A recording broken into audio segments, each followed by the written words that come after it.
Hey everyone, welcome back. We're going deep on something I think we can all relate to: stress. For sure. You sent over this presentation about using exercise to beat stress. Yeah. And I am pumped to learn more, but also maybe to hit the gym later. Nice. Let's unpack it. Stress is just part of life, right? But the presentation really gets into how chronic stress is the real problem. Yeah, you're right. When stress is chronic, that's when you start to see the downsides, Mhm. Anxiety, depression, Yeah. insomnia even. It can affect your blood pressure, immune system. It's like our bodies are stuck in overdrive, always running from that saber-toothed tiger. Right. Like we haven't quite caught up to modern life. Yeah. And instead of a tiger, it's emails, right? Exactly. Or traffic. Oh, it's a good one. But exercise, and this is what the presentation's all about, is like recalibrating how we deal with it all. Yeah, it's not just blowing off steam. It's changing how your brain and body actually handle stress. Okay, so let's talk endorphins, like those feel-good chemicals you get from working out. Yeah. Is it really just a runner's high, or can someone who maybe doesn't run marathons, benefit too? Oh, everyone gets to enjoy the endorphin party. It's not just about intense running. Even moderate exercise does it. And it's really fascinating how these endorphins work. They're almost like natural painkillers and Yeah. mood boosters in one. They reduce pain perception and make you feel, well, happier. Sold! Sign me up. The presentation even says that just 20 to 30 minutes can already make a difference, like help you calm down, focus better. Yeah. And it's not just a temporary fix either. Exercise can actually help regulate your cortisol levels. Cortisol is that stress hormone everyone talks about. Yeah. Now, we need cortisol. In small doses, it's crucial, helps us deal with threats. But when you're constantly stressed, it just stays high. That's when we run into trouble. So it's like a constant alarm bell going off. Exercise is the snooze button. Pretty much. Yeah. It helps bring those levels back down to normal. And there's research showing that exercise might actually impact stress-related parts of your brain, like the hippocampus, which is super important for learning and memory. Wait, so exercise is good for our brains too, not just our bodies. It really seems that way. Like a brain workout on top of the physical one. I'm into it. Does the presentation go into different types of exercise for stress? Oh yeah. And it's not just your typical gym routine. We're talking cardio, strength training, yoga, even mindfulness practices like Tai Chi. Oh, a whole menu of options to de-stress. Okay, I'm officially hooked. Tell me about cardio. Well, first off, you got to find the right intensity level for you. There's moderate cardio, like brisk walking or swimming. And then there's vigorous cardio, things like running or HIIT workouts. Both are good. So you don't have to go all out all the time. No, pacing is key. The presentation talks about heart rate variability too. Oh, okay, now that sounds a little technical for me. Break it down. So heart rate variability, or HRV, measures the variation in time between your heartbeats. Okay. When your HRV is good, meaning there's more variation, that's a sign of a healthy and resilient nervous system. And guess what can improve your HRV?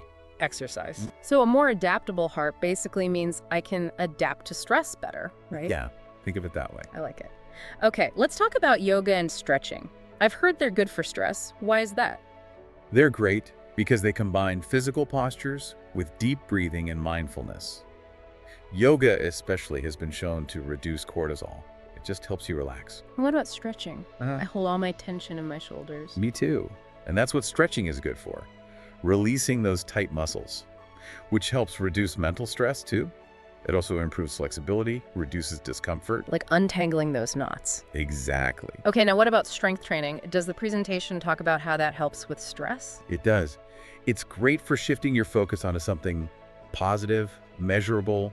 Yeah. It can build self-confidence, create a sense of accomplishment. Like, I can lift this, I can handle anything. Yes, exactly that. And those small wins can really boost your mood. And there's some evidence that strength training might also help regulate certain neurochemicals in the brain that are involved in the stress response. So building muscle and mental resilience at the same time. That's the goal. Now, for something completely different, what about those mindfulness activities? Tai Chi, Qigong. I have to admit, I don't really know much about them. They're often described as meditation in motion. Slow, controlled movements. Deep focus on your breath. Sounds very peaceful. They are. And that calmness is key. They Um. bring you into the present moment, quiet the mental chatter. That creates a meditative state that really helps reduce stress and anxiety. So it's like a moving meditation for your mind and body. That's a great way to put it. The presentation even mentions some studies that show Tai Chi can be as effective as therapy for certain kinds of anxiety. Wow. All right, so we've covered the what and the why of exercise for stress. I'm ready for the how.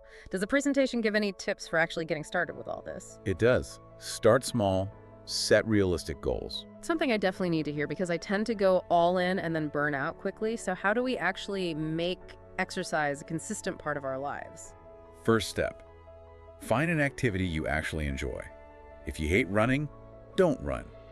Keep experimenting until something clicks. Yes, it shouldn't feel like a chore. Exactly. Once you've found something, start small.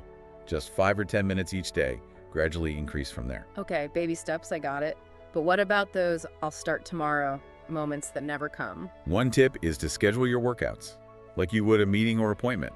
Put it in your calendar and make it non-negotiable. Make it official. I like that. Anything else? Get yourself an accountability partner, someone to work out with, share goals with, motivate each other. It's like having a built-in cheerleader. Exactly. You can also make it fun. Listen to music, podcasts, audiobooks while you exercise, or work out with a friend.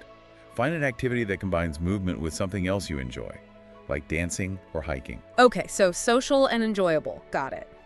But what about those days where you're just exhausted, unmotivated? Any advice for those days? That's a great question. It's actually a perfect transition to the next part of our deep dive. So those days when you just don't feel like it, Right. the presentation actually suggests we try to reframe that. Instead of thinking of it as a failure, it's an opportunity Yeah. to listen to your body. Okay. Maybe you need a rest day. It's self-care, right? Exactly. Yeah. And even then, even on those days, try to get a few minutes of movement in. Okay. Sometimes just getting started is the hardest part, you know? Yeah. Once you're up and moving, you might find you actually have more energy than you thought. Like objects in motion stay in motion. There you go. And remember, it's about consistency, not perfection. Right. Building a sustainable routine over time. So no beating ourselves up. Okay, Yeah. good. Can we get specific? Like what would a weekly exercise plan actually look like? Sure. For cardio, the presentation recommends at least 150 minutes of moderate intensity or 75 minutes of vigorous intensity cardio per week. Okay, that sounds like a lot. What does that even look like? Well, let's say you enjoy brisk walking. You could aim for 30 minutes 5 days a week. Or if you're more into intense stuff, 3 25-minute runs. So finding a balance between what you enjoy and what your schedule and fitness level allow. Exactly. For yoga and stretching, even just 10 to 15 minutes a few times a week makes a difference. Try a morning yoga routine or some stretches before bed. Oh, I like those morning stretches. What about strength training? How Yeah. often? 2 to 3 sessions per week is a good goal. Work different muscle groups, upper body one day, lower body another, maybe a full body routine. And you don't need a gym. No, not at all. Body weight exercises, resistance bands, even just dumbbells can work. Okay, good to know. Now, Tai Chi and Qigong. A few times a week is great for those. They're all about calming the mind, so maybe a 20-minute session after work or even just 5 minutes at lunch. Oh, a midday reset. I love that idea. Okay, so we've got our plan. But how do we deal with those things that get in the way? You know, lack of time, feeling self-conscious, getting bored. Those are all very real challenges. Let's start with time. The presentation says we should rethink how we view exercise. Instead of this big chunk of time, try breaking it up into smaller bits. Even 10 minutes here and there makes a difference. Yeah. Sneak in a walk during a call, do some squats while the coffee brews. Exactly. Be creative. Now, if you're feeling self-conscious, maybe start with at-home workouts. There are so many videos, apps, even online communities these days. Yeah, so no need to feel intimidated at the gym. Plus, you can work out in your PJs if you want. Exactly. And if you're getting bored, mix it up. Yeah. Try new things. Don't be afraid to step out of your comfort zone. A fitness adventure. That's the spirit. I love that. But what about the mental side of it all? Staying motivated. Any tips? Focus on the good stuff. Think I get to instead of I have to. Okay. Celebrate those small wins too. Yeah. Every workout, every step is a victory. It's like giving yourself a high five. I really like that. You know, we talked about exercise as a reset for your mind. Yeah. That's such a powerful image. Can you elaborate on that a little more? That's a great point. It really gets at the heart of what this presentation is all about. Maybe this is a good place to move into the last part of our deep dive. Okay, let's dive deeper into this whole exercise as a reset thing. It really resonates with me, you know, that feeling of hitting the refresh button when things get tough. Yeah, it's a great way to think about it. And it's more than just feeling good after a workout. Right. The presentation goes into the actual effects on your brain. You know, the chemistry, the structure. Hold on, wait. Brain structure.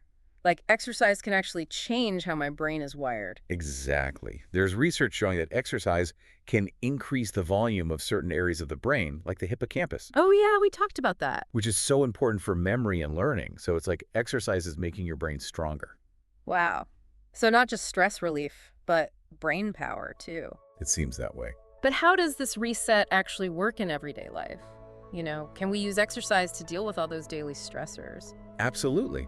Think about it. When you're stressed, your body goes into that fight or flight mode. Oh yeah, heart racing, shallow breathing. Exactly. And your muscles tense up. Exercise is an outlet for all that energy. You're literally moving through the stress. Right. And as you move, you breathe deeper, you get more oxygen to your brain, and that calms your nervous system down. Okay. Yeah. And then you have the endorphins kicking in, boosting your mood, helping you feel more in control. So it's like a double whammy of stress relief, physical and mental. I like that. The presentation also mentions different types of exercise having different effects. Yeah, that's an area where we need more research, but there are some interesting early findings. Okay. Things like yoga and Tai Chi, which have that mindfulness element, seem especially good for calming anxiety. That makes sense. You're training your mind and body at the same time. Exactly. I know for me, cardio is like my reset button. Clears my head. I feel more energized. Oh yeah, that endorphin rush is real. And beyond just mood, there's evidence that exercise can actually help you focus better, be more creative, even improve problem solving. So if I'm feeling stuck, I should go for a run. It's worth a try. Out of all the exercises we talked about, is there one you think is best for that reset effect? It's hard to pick just one. They all have benefits. Yeah, sure. But if I had to choose, I'd say finding something that incorporates mindfulness is key. Okay. Yoga, Tai Chi, even just a mindful walk in nature. Focusing on your breath being present in your body, that can be really powerful. Like a moving medication. Exactly. I think that's a great takeaway from this whole deep dive. It's not about finding the right exercise, but what feels good for you. You got it. It's about listening to your body, honoring your energy levels, choosing activities that nourish your mind and body. And remembering that small steps matter. A 10-minute walk is better than no walk at all. Couldn't agree more. Make movement a part of your life in whatever way works for you. Beautifully said. It's not about punishment, it's about celebrating what your body can do. I love that. So no pressure, no perfection, just finding a sustainable way to move. Yes. Creating a positive relationship with exercise that's about self-care, enjoyment, and appreciating your amazing body. This has been such a great deep dive. It has. We've learned so much about stress, about the science and how exercise can benefit both our minds and bodies, and of course, practical tips to actually make it happen. Yeah. What are your final thoughts for our listeners as they head out on their own fitness adventures? Approach exercise with a sense of curiosity and playfulness. Try new things. Find what you enjoy. And remember, every step, every breath you take is a step towards a healthier, happier, more resilient you. So well said. Embrace the journey, find your rhythm, and remember that movement is a gift, not a chore. Thanks for joining us on this deep dive into stress relief through exercise. Until next time, keep moving, keep exploring, and keep those endorphins flowing.